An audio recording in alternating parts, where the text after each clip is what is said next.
So if you missed yesterday's event, we had Mark Field, who has recently established a new office in South Africa. So he's now available as an in-market expert for the South African market, and was joined by two colleagues, Sean and Nikki, who are based in South Africa, and held a very good market workshop. So if you didn't listen to that one live and want the recording, we will be popping that into the portal shortly. But yeah, a really good new resource for the export community that we have here. So do listen into that if you can. And then we've also, as I said, been out at ISM, and looking forward, a few events just to flag up early. Next week, Tariff Tell, one of our members, are going to be running an event on the digitalisation of trade. As you know, Tariff Tell have run a couple of events with us already about getting your HS codes right, and I think this could one. And if it's not you and it's someone else in the team that manages that kind of thing, do make sure you let us know their details. We can register them on the portal as a member, and then they'll be able to sign up for that one as well. And then looking forward, bit sort of trade show central at the moment. Gulf Food in Dubai is coming up fast, and Mel Harcourt from our team will be visiting the show for a couple of days. So you may well bump into Mel. She has sent a note round about a members' social get-together on the evening of the 18th, which will be very informal. And as a very small trade association, it won't be a big fancy cocktail reception. It'll be buckets of beers and a few bottles of wine for those that get there. So if you haven't connected with Mel on that and you are in Dubai at the time, do let her know, because I think it's another great networking in-person opportunity for our members. And then we also have a new member, Unsworth, who are going to be running an event on the 28th, which is around navigating the Windsor framework, with a focus on exporting to Ireland, which again, I'm sure many of you will find really useful. So just a reminder, if you're not looking up those events, they do sit in the member portal. You have to be logged in as a member, but if you are, then you can sign up and attend all of those for free. So I hope that's of interest. Right, I think we'll kick off with Emra. If you're okay, Emra, we can hand the microphone over to you. I'm going to control Emra's slides, so this all could go disastrously wrong, but we'll do our best to make it work. So Emra, please introduce yourself to the team. Thank you very much. Thank you, and good morning to everyone. And thank you to you in the UK FDEA team for inviting us today to giving the chance to the presentation of our region. Can you see the slides on the screen? I don't know yet, but as I'm saying, I'm dialing from my phone. So, yeah. Yeah, I'm just bringing them up now. So if you carry on, they'll appear shortly. Sure. My name is Emrah Höz, and I work at the British Consulate General in Istanbul as the Senior Regional Trade Manager for the Department for Business and Trade.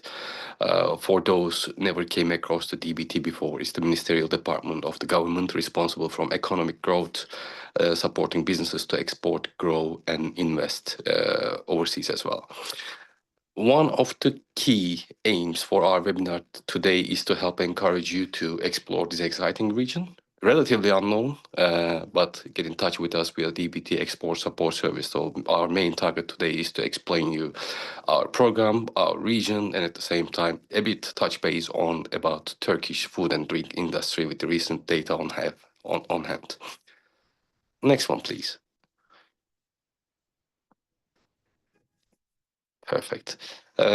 Eastern Europe and Central Asia, it's an exciting and dynamic region with young population with higher economic growth rates, even more than Africa in some countries. Most of the markets expecting a good number of GDP increase over the next 5 years, including Turkey, Azerbaijan, Uzbekistan. These three countries are expecting nearly more than 4% GDP increase. Does not mean by itself anything, but we know that together with that, the consumption rate of, especially for food and drink industry, which I'll touch base on my next slide, the consumption rates, the import rates, are significant increase in those markets. And when it comes to political importance, as you know, the UK is currently negotiating a free trade agreement with Turkish government, and Ukraine is our part of region, which is politically important, a political priority for UK government. Since the Russian invasion for Ukraine, it even become more sort of significant for UK government to support and enable businesses to do some, exporting businesses to Ukraine, and at the same time increase the capability of working with Turkish stakeholders in the market through the FTA support. And I have recently attended a number of webinars with DBT Export Support Service and Export Champions. They are doing great job on Turkey, Ukraine, Azerbaijan, and Kazakhstan. Even some good examples for Ukraine as well. Besides all these positive points, it's a relatively unknown region by UK companies, a part of the world where UK goods and services are highly appreciated and are in demand. Therefore, in some markets, potential first movers getting the advantage of the market domination, and they are doing really great job. We get some good examples, especially for Azerbaijan.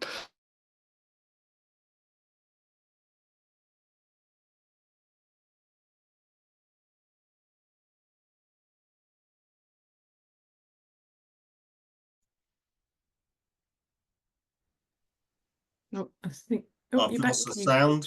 You've just frozen there, Emra. I think you're back by the looks of it. So yeah, carry on, am please. am I back now? You're back now. Yes, go ahead. Next slide, please. The next one. Perfect. After a short overview of the region, I'd like to touch base on the services available for UK companies like yourselves through, Eastern Europe and Central Asia teams. I mean, we call it EECA. It's the shortened version of Eastern Europe and Central Asia, so you can see that on the presentation sometimes. And Export Support Service, we call it ESS. Is a global service, contains different part of services to UK businesses. As you see from this slide, IETAs is one story, Export Academy is another platform where UK exporters can sort of get themselves ready to the export, watching tutorials, joining events, online events through that. The IM offer is the international market offer, what we call ESS IM.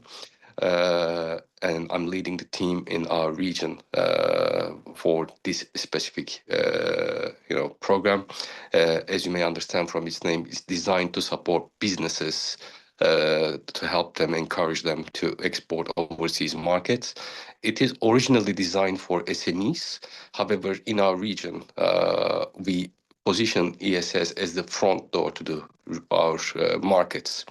And this enables us to sort of point out right teams for every single businesses reaching us and get them serviced through our different teams within our DBT ECAN organogram. As you might know, if you work with DBT before, we have ESSIM.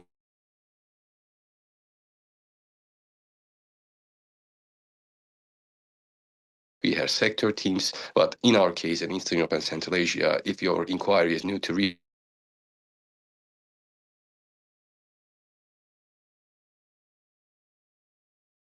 with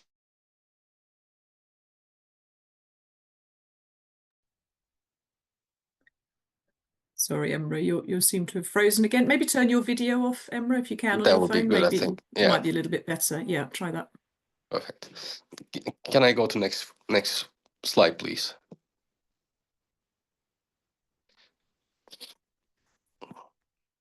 And if I need to talk about what are the criteria to receive that ESSIM service and what the service offer is, I need to underline that the service is available for SMEs that has more than £500 annual turnover and have an export-ready product and service.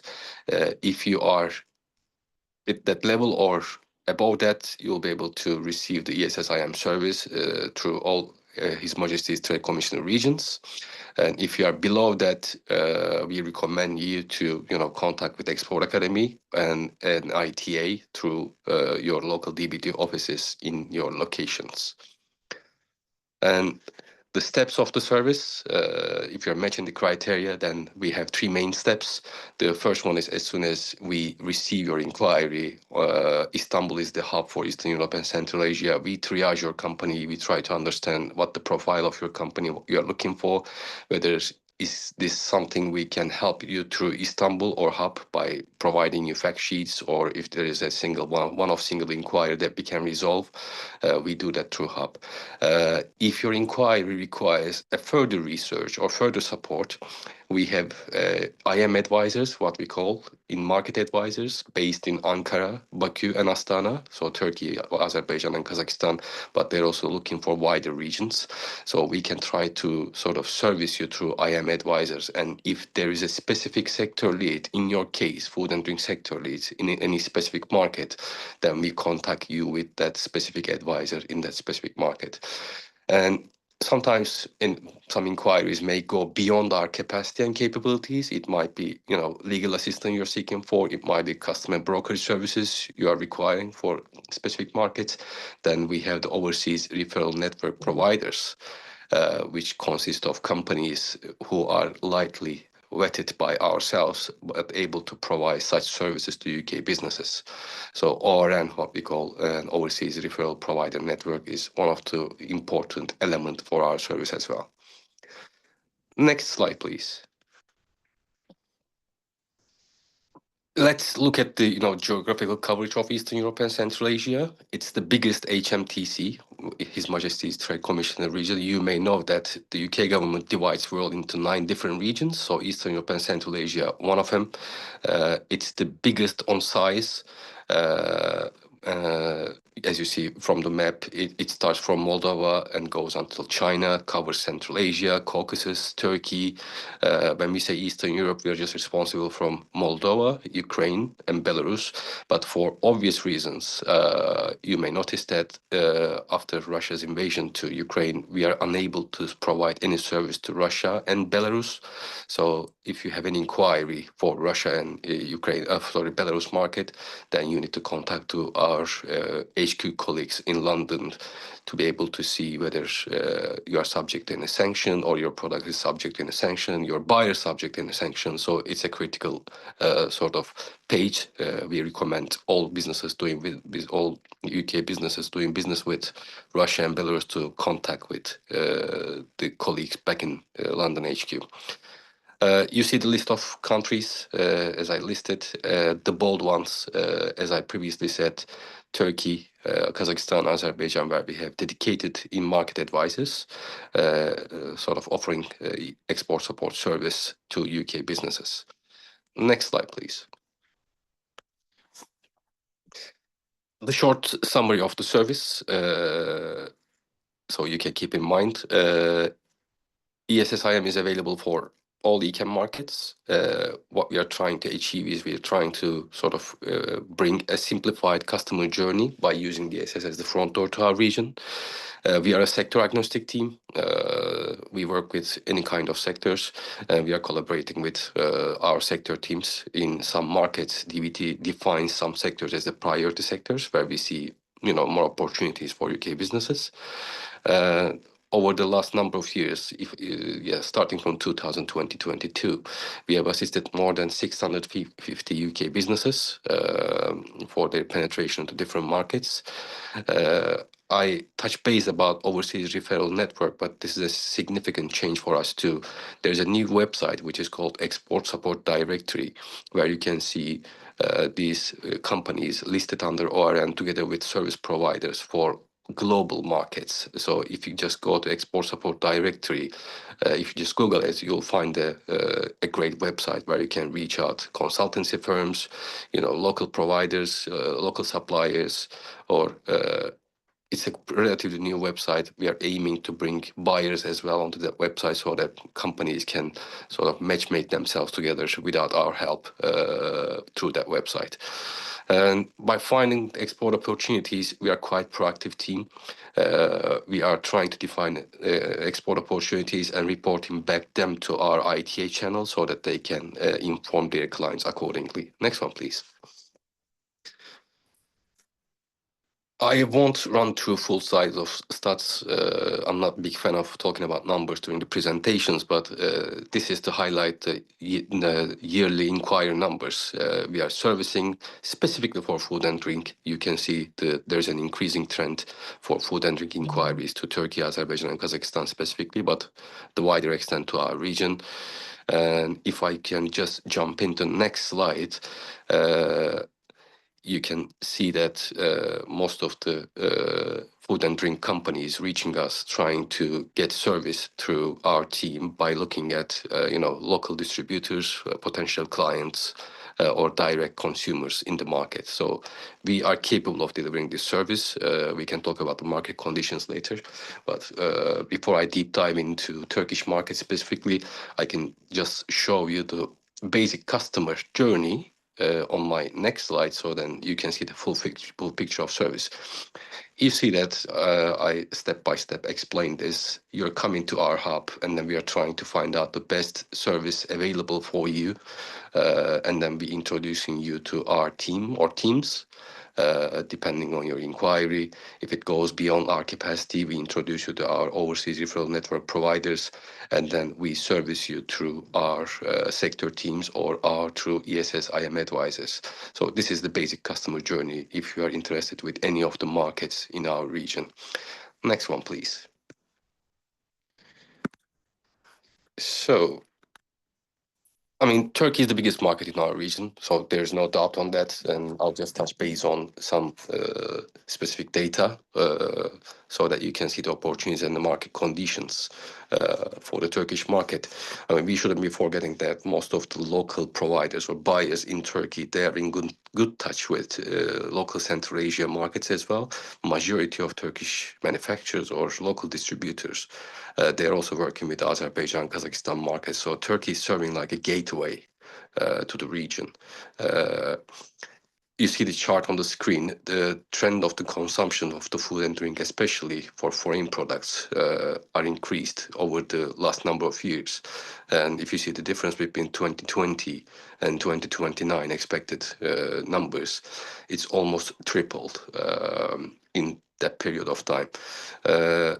One of the key messages from myself to businesses from food and drink industry, the domestic competition is quite high. Some well-known brands, some good local distributors in the market. So differentiated products and the quality products are always in the demand. So if you owning one of those brands, or if your product is unique, or if your product is differentiated than others, you will start the competition in a quite nice place in our region, especially after the pandemic era. There was a booming, but there's been still booming around the e-commerce. During the pandemic era, consumers tend to order from delivery companies, and this trend has become more popular and popular, and e-commerce companies has been acquired by the global market players such as eBay. Amazon is quite active in here. Alibaba is active in Turkey, and they're doing a great job. And there are also some good Turkish companies who are offering that services to their clients. The local number of distributors in the market in a reliable position. We have good contacts with them, but they always say us, find us a different product, because they represent German products, they represent French products, they represent British products, but the market is quite mature for them. They're looking for alternative, and they're looking for a new product that can change the shape of the market, or that they can, go in front of their clients and show this as a new product, or a demand product overseas, so that they will be able to sort of make the sales accordingly. Regulation and taxes also important especially for Turkish market. We always recommend UK businesses to speak to one of their local custom companies to find out the tax rates. Obviously, the local government is trying to keep domestic producers. They like to protect them, but it doesn't mean that there are obstacles to bring the food or drink companies in the market. Next one, please.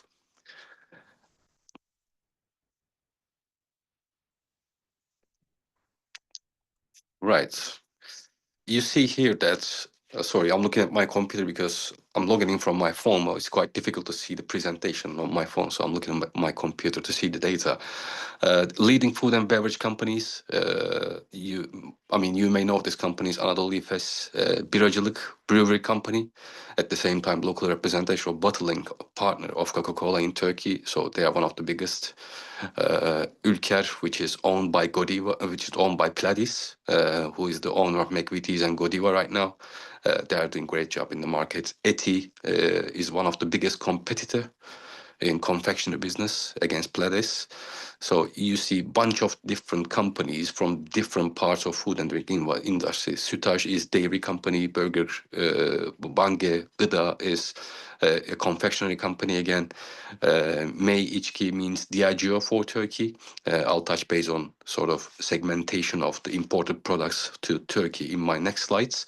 But there are a bunch of different segmentation of food and drink, which is quite popular and leading the food and beverages sector in Turkey under these company names. Next one, please.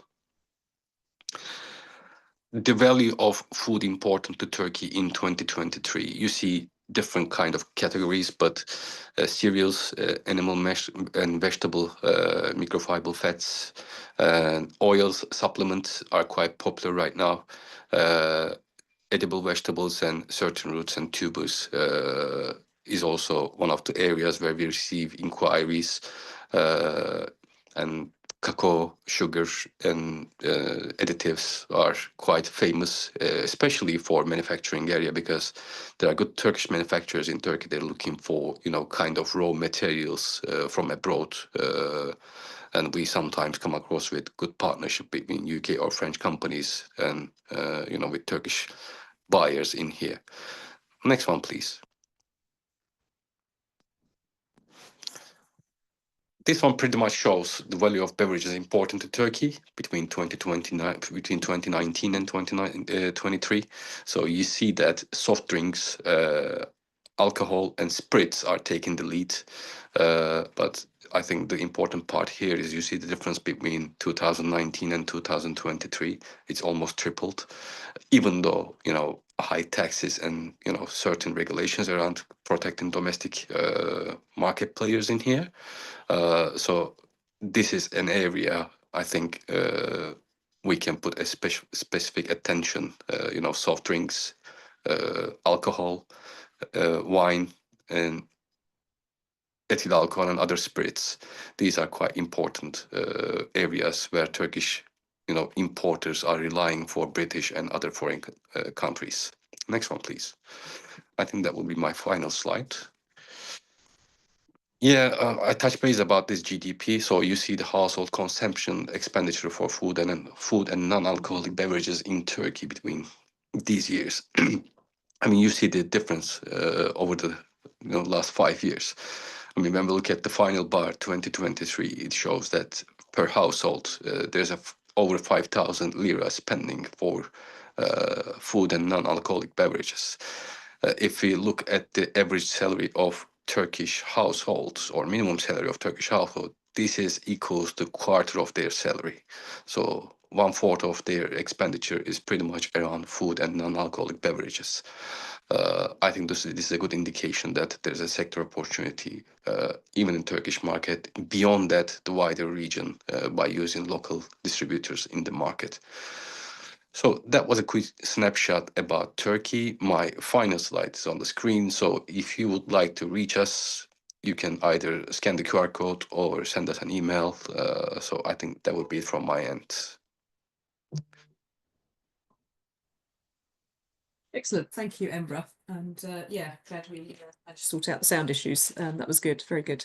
Yeah, and an interesting part of the world that we as the FDA, to be honest, haven't spent much time looking at. I know we've got a couple of members who specialise in exports to that part of the world, but very interesting to get the insights from you. So thank you for that. We can open the floor to questions. If anyone wants to ask a question, pop your hand up. I guess one I would ask, you mentioned that the free trade agreement is being negotiated. Do you have any thoughts on the timeline for that and what sort of timetable the teams are working to?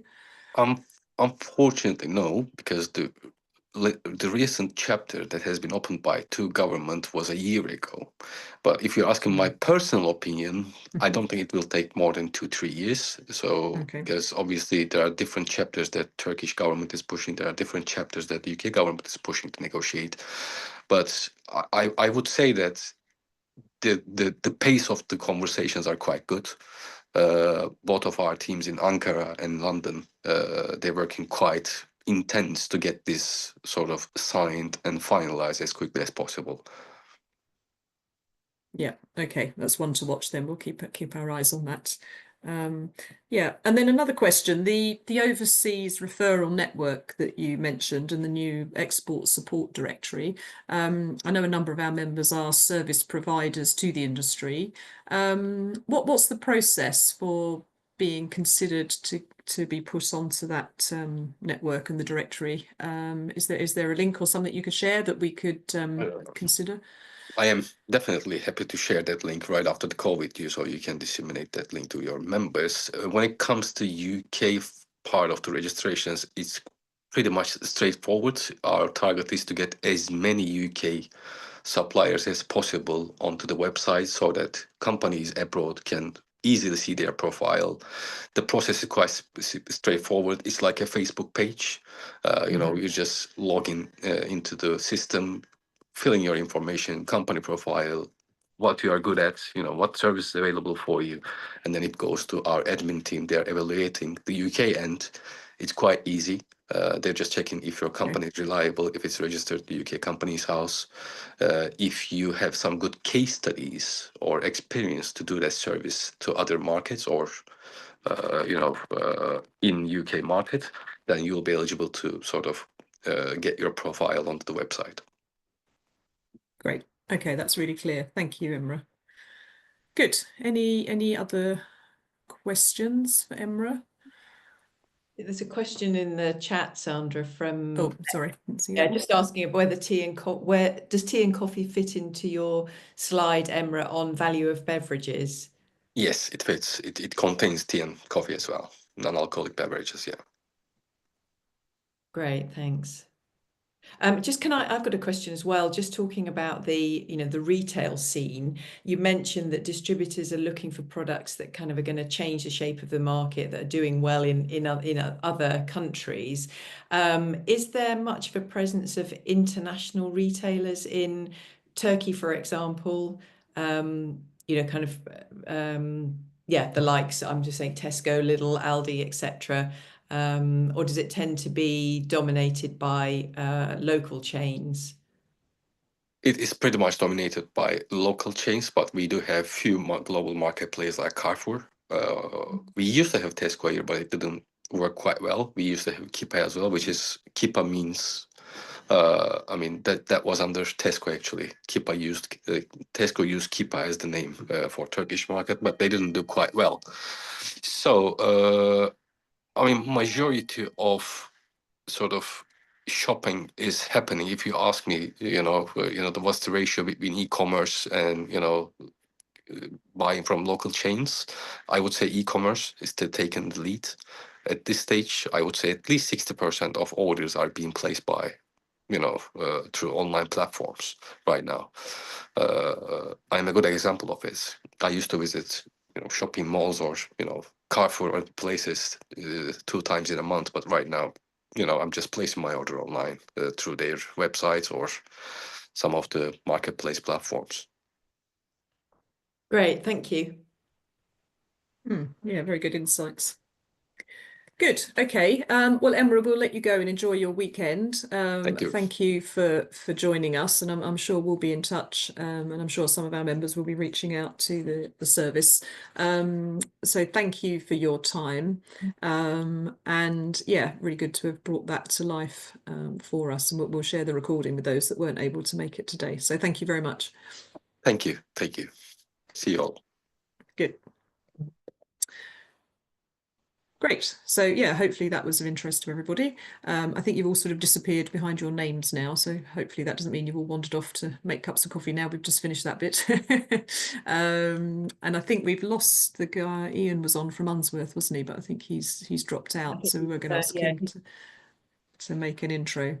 Yeah, so I think that was some of the main things from us. I think, Nicola, you were just going to pick up on the Actionable Insights report, just for a status update on that one. Yeah, it was just to say that we've got several reports coming down the tubes.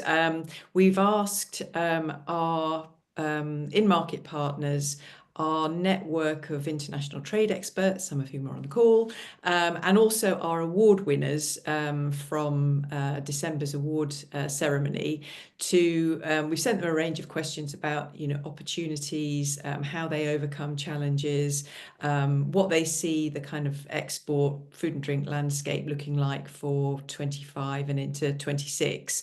So we're going to be sharing those with members in the next few weeks.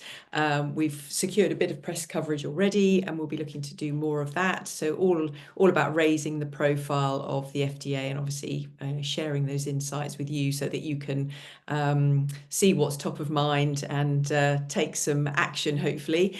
We're also working with the Food and Drink Federation to revamp the 5 Steps to Export guide, which that any of you who've seen it will know that it's basic. It's for people who are literally taking those baby steps into export, but it could be useful if you've got members of your team who are just starting to work with you, and it's just a bit of a checklist, and there's going to be lots of context in there. So we're hoping to launch that certainly ahead of IFE, if not at IFE, depending on, these things never run as smoothly as you imagine. So we've got to get several people's input and comments. So that's coming down the line as well. So yeah, just a kind of massive content production line going on at the moment.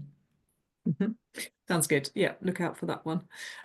Great. So just a couple of final things then, just to run through. A reminder that if you are coming to our network forum event in the summer, which is on the 4th of June, the early bird rate actually runs out today.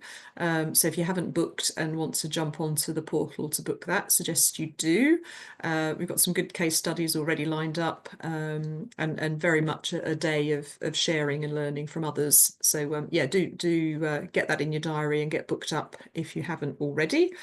And a reminder that at IFE, which Emma just mentioned, FDA team will be at IFE in the Exporters Hub.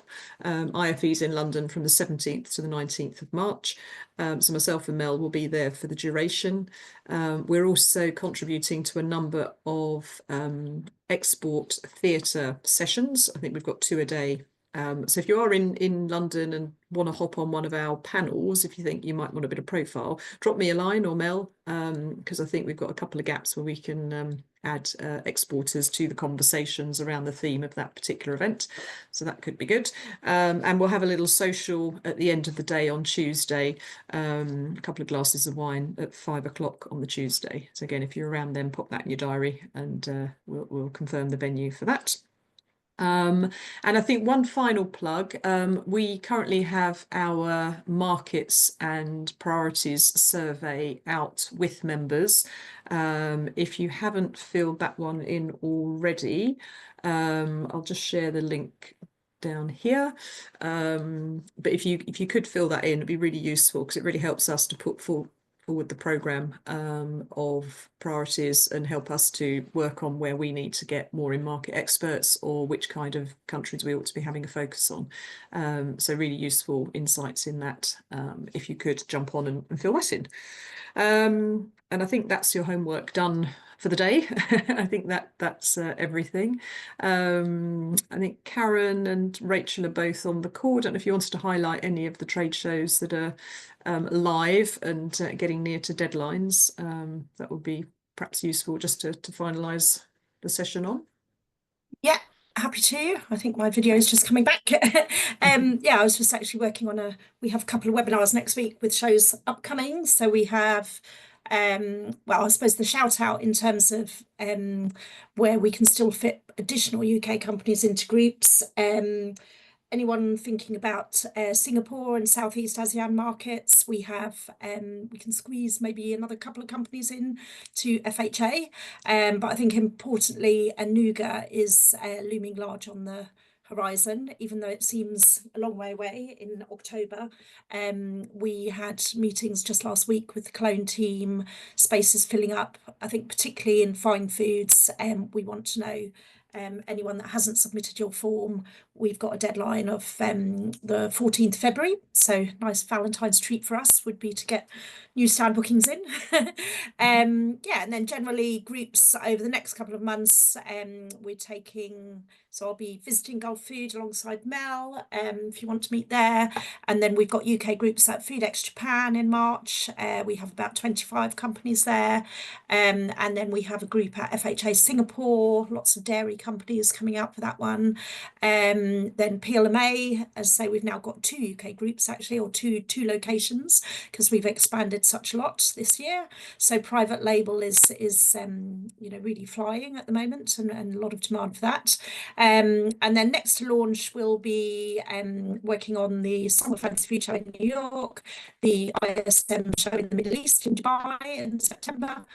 So you can look out for those being launched imminently. But I think genuinely a plea, if Anuga is on your radar, but you haven't sent in a form for that, do let us know. We really are genuinely filling the spaces now and starting to lay out the blocks. I think that's everything, Sandra. Yeah, great. Thanks, Karen. Yep. Whiz around the world very quickly. Thank you. Yeah, good. And yeah, I think from ISM, I think we said the feedback is so strong. I mean, trade shows are still so important for existing businesses to meet their existing customers, but also a great way to get knowledge and find contacts of new markets. I know certainly one biscuit exhibitor I was speaking to on the last day had been in touch at the show with somebody that's placing orders for Mexico, Peru and Colombia, which is exciting and new for them and wouldn't have happened if they hadn't have been there. So yeah, all good stuff. Yeah. I think genuinely at ISM there seem to be a lot of buyers from Asia. You know, I spoke to some from Africa. So genuinely, whilst it's in Cologne, it's genuinely a really global show. Yeah, very good. Good. Okay, anyone else want to raise anything or bring in any comments? Nick, I can see your video's just come on. I know you were visiting ISM. Yeah, it was a good show, I think. Oh. Yeah, I can you sorry, can you hear me now? Yep. Yeah, it was a good show. I mean, I need a bit of feedback. Well, first of all, thank you to you guys. Your hospitality was excellent as usual. So thank you for that. But I think from my perspective, I didn't, because I had so many meetings, didn't really see anything particularly outstandingly, brilliantly new, but a huge effort on the health and well-being, of course, as previous years. So I think that's a continuing trend, obviously. Yeah, I think that's a good observation. Yeah, I was a bit disappointed in the products that won the ISM Product Innovation Award. I don't know if anybody's seen it, but if you Google their press release, it was like that sort of paper. You remember when you were kids that, I think, Karen, you likened them to flying saucers. Do you remember that sort of paper? Flying saucers, just yeah. put on your tongue, and it was all sort of a taste sensation. But yeah, it seemed a bit 1970s to me, a new product. I'm not quite sure. Probably lots of good sustainable messages in there, but it didn't seem to look particularly exciting and new to us. So yeah, maybe we need to push hard for our guys to enter next year, get some more entries in. Good. Okay. Well, we'll leave it there. Thanks all for joining. I think we're a little bit light on numbers today, probably because of the ISM catching up that everybody's out there doing. Yeah, look forward to seeing you again in a few weeks' time. For those that don't make that, I think look out for Karen and Mel at Gulf Food. They're both out there if you're there. And yeah, enjoy the rest of your week and weekend. See you again soon. Thank you. Bye-bye. Bye, everyone. Thank you.